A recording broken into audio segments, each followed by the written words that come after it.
بادشاہ جب کسی ملک کی حفاظت کا ذمہ لیتا ہے تو فوج متعین کرتا ہے، آرمی، بری فوج، بحری فوج، فضائی فوج، یہ نیوی ہے، یہ آرمی ہے، یہ ایئر فورس ہے، یہ فلانی فوج ہے، یہ فلانی فوج ہے۔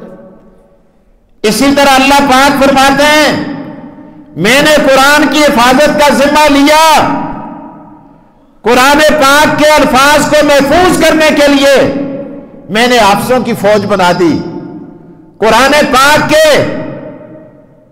تجوید اور اس کے پڑھنے کی اداؤں کو محفوظ کرنے کے لیے اللہ فرماتے ہیں میں نے قاریوں کی فوج بنا دی، قرآن پاک کے معانی پر پہرا دینے کے لیے اللہ پاک فرماتے ہیں میں نے علماء کی فوج بنا دی۔ اسی طرح ہر لحاظ سے اللہ تبارک و تعالی نے قرآن پاک کی حفاظت فرمائی۔ تو عرض کرنے کا مقصد یہ ہے، اللہ فرماتے ہیں یرفع اللہ الذین آمنوا منکم والذین اوتوا العلم درجات، کہ ہم نے ایمان والوں کو ساری کائنات میں درجہ عطا کیا اور ایمان والوں میں سے علماء کو درجہ عطا کیا۔ اسی لیے حدیث کے اندر آتا ہے جب کوئی آدمی کسی عالم دین سے ایک مسئلہ پوچھتا ہے اللہ پاک فرماتے ہیں میں 4 آدمیوں کو بخش دیتا ہوں۔ سب سے پہلا مسئلہ پوچھنے والا، دوسرے نمبر پر مسئلہ بتانے والا، تیسرے نمبر پر اس مسئلے کو سننے والا، چوتھے نمبر پر علماء کرام نے بڑی عجیب بات لکھی ہے، جس نے مسئلہ پوچھا بھی نہیں، مسئلہ بتایا بھی نہیں، اس مسئلے کو سنا بھی نہیں، لیکن یہ بیٹھے بیٹھے جہاں بھی ہے جدھر بھی ہے یہ بخشا گیا۔ علماء نے کہا یہ ہے کون؟ اس کی کھوج لگائی۔ آقا دو جہاں محمد رسول اللہ صلی اللہ علیہ وسلم نے فرمایا وہ علماء سے، اس عالم دین سے محبت کرنے والا، پیار کا رشتہ اس کے ساتھ قائم رکھنے والا، یہ قبر میں ہے وہاں بخشا گیا، دکان میں ہے وہاں بخشا گیا، کھیت اور کھلیان میں ہے وہاں بخشا گیا، حتیٰ کہ جہاں ہے وہاں بخشا گیا۔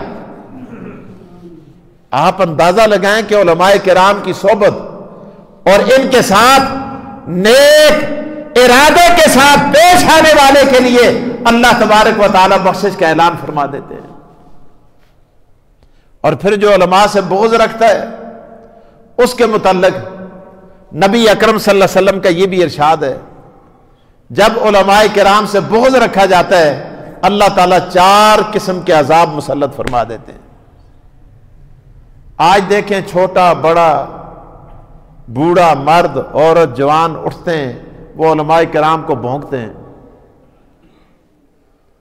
نکے نکے گوئیں بھی کیڑے انہیں وہ بھی بھونکتے ہیں، ہر کس و نہ کس، جس کو استنجا کرنا دا طریقہ نہیں آتا، حلال حرام دا پتہ نہیں، مباح اور مشکوک کا پتہ نہیں، مکروہ تحریمی تنزیہ کا پتہ نہیں، فرض اور واجب کا پتہ نہیں، حتیٰ کہ اپنی ماؤ تے پیو دے نکاح دا بھی پتہ نہیں، وہ بھی اٹھ کے علماء تے پھونکتے ہیں۔ حالانکہ اتنا پتہ نہیں کہ علماء نہ ہوندے یہ پھونکنا والے کو پتہ ہوا علماء نہ ہونا تے اج اسی حرامی ہوئیں حلالی نہ ہوئیں، یہ مولویاں نکاح پڑھ کے اساں کو حرامی ہونا تو بچایا حلالی بنایا۔ علماء نہ ہوتے ہمیں یہ پتہ نہ ہوتا بکرے اور کتے میں کیا فرق ہے، یہ بتانے والے علماء ہیں، یہ قرآن اللہ کی کتاب ہے بتانے والے علماء ہیں، حدیث رسول اللہ کا فرمان ہے بتانے والے علماء ہیں، پیشی دیا 4 رکعتیں 10 نالے علماء ہیں، دیگری دیا 4 رکعتیں 10 نالے علماء ہیں، صبح دے 2 فرض ہیں 10 نالے علماء ہیں، جمعے دیا اتنی رکعتیں 10 نالے علماء ہیں، پھر بھی آتے علماء مندے، پھر بھی اٹھتے ہیں، ہر کس و نہ کس، ایسی دجالیت ہے، وہ اٹھ کے علماء کو بھونکتے ہیں، علماء کے خلاف باتیں کرتے ہیں، حالانکہ اپنی حالت یہ اپنا مبلغ علم یہ ہے۔ سنو آقا دو جہاں محمد مصطفیٰ حضور سرور کونین نے فرمایا کہ جب علماء کے خلاف بولا جائے گا 4 قسم کے عذاب مسلط ہوں گے۔ پہلا عذاب اللہ تعالیٰ قحط نازل فرما دیں گے۔ قحط آجن سی قحط آدھا یہ مطلب نہیں کہ لوگ بھوکے مرسن۔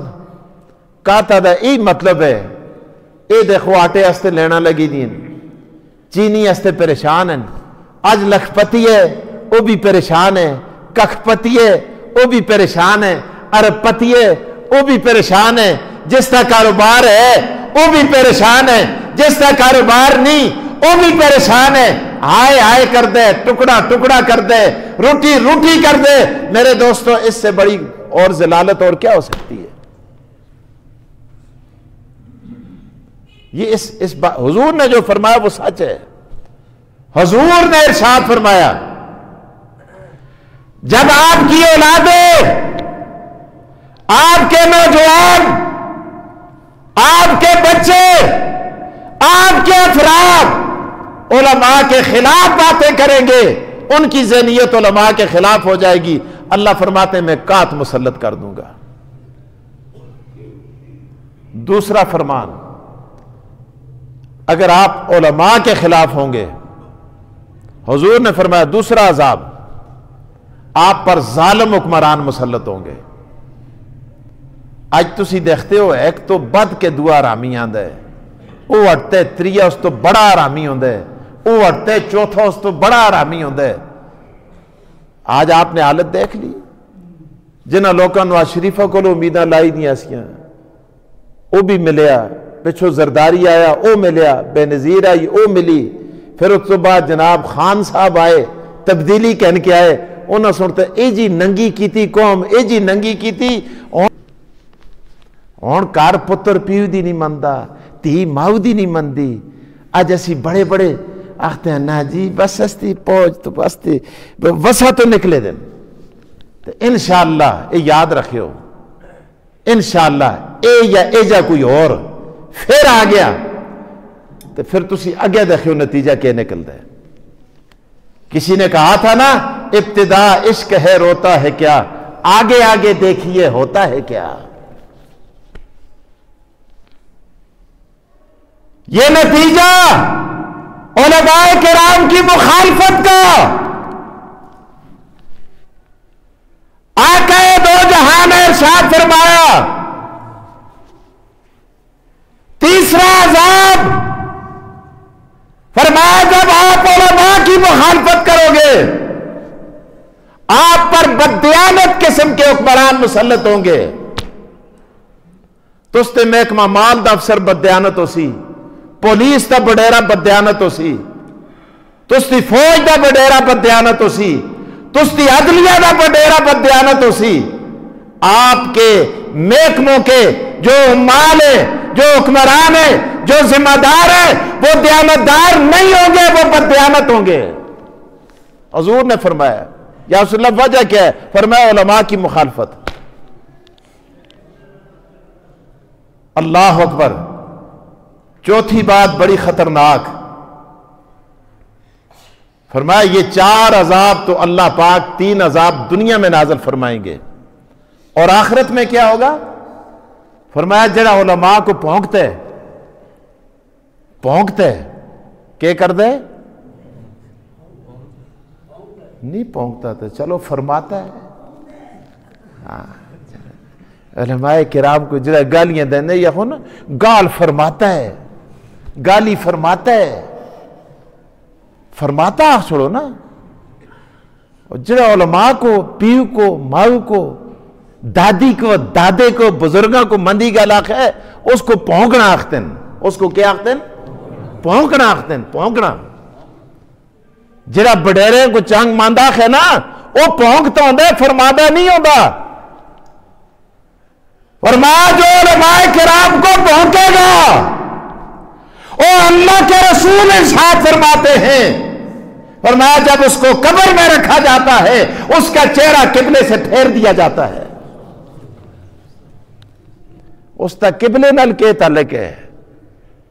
یہ مسیتیاں خانہ کعبہ دیاں تین، جڑا انہاں مسیتیاں کو آباد کرنا لے، مسیتیاں دے وارث مسیتیاں دے چوکیدار، مسیتیاں دے بے باری مارنا والے، مسیتیاں پڑھانا والے، مسیتیاں چڑھنا والے، اے خانہ کعبہ دیاں تھیں۔ اللہ اکبر، جڑا انہاں دے چوکیداراں کو ماندا ہے، انہاں نال دعوت رہے، خدا آختے میں اس دا چہرہ قبلے کو لو پھیر چھوڑدا ہاں، اس دا پھر قبلے نال کے واسطے؟ اے خانہ کعبہ دیاں تھیں۔ اللہ اکبر۔ سنو، حضرت علامہ مولانا رشید احمد گنگوئی، دنیا ولایت کے تاجدار، بہت بڑے صوفی، بہت بڑے عالم، ان کے حوالے سے امداد الفتاوی میں مولانا اشرف علی صاحب تھانوی نے لکھا ہے، آپ فرماتے ہیں میں بصیرت سے یہ بات کہتا ہوں، آج بھی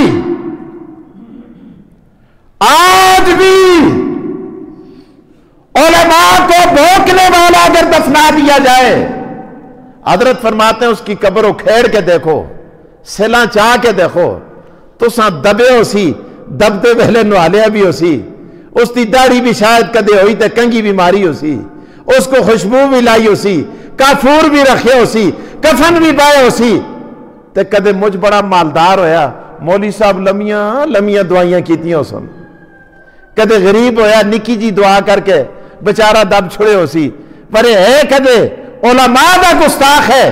حضرت تھانوی آتے ہیں قبر پٹ کے دیکھو، حضرت لوری بھی لکھے قبر پٹ کے دیکھو، اس تا منہ قبلے پہ پھرے دا نہ ہوئے، وقت نستا نہ بدلا کے رکھ چھڑو۔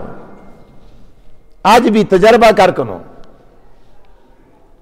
اساں تے دنیا میں لوگاں دے منہ ڈنگے ہوئے دے دیکھیں۔ ایک آدمی امام اعظم ابو حنیفہ کو پونکتا سا، میں اپنی اکھیاں نال دیکھے، اس دی جیب نکلی دی، وضو کردے لگے دا نا، جیبہ کو موڑ موڑ کے اندر کردے لگے دا۔ میں پوچھے کہ گل ہے؟ اس آخر ہون تے توبہ کر کے دیا ورے اسی جیبہ نال امام صاحب کو پونکتا رہے۔ تو اسی سمجھتے کیوں یار؟ اے مولوی کہ عام لوگ ہیں، العلماء ورثۃ الانبیاء، انبیاء دی وراثت مال نہیں، جائیداد نہیں، زمین نہیں، باغ نہیں، اور دولت نہیں، درہم نہیں، اور دینار نہیں، انبیاء دی وراثت قرآن تے حدیث تا علم ہے۔ تے اس تے وارث علماء، العلماء ورثۃ الانبیاء۔ اس لیے حضور نے فرمایا، اللہ کے قرآن کے اندر اللہ نے ارشاد فرمایا انما یخشی اللہ من عبادہ العلماء، فرمایا اللہ سے سب سے زیادہ ڈرنے والے علماء ہیں۔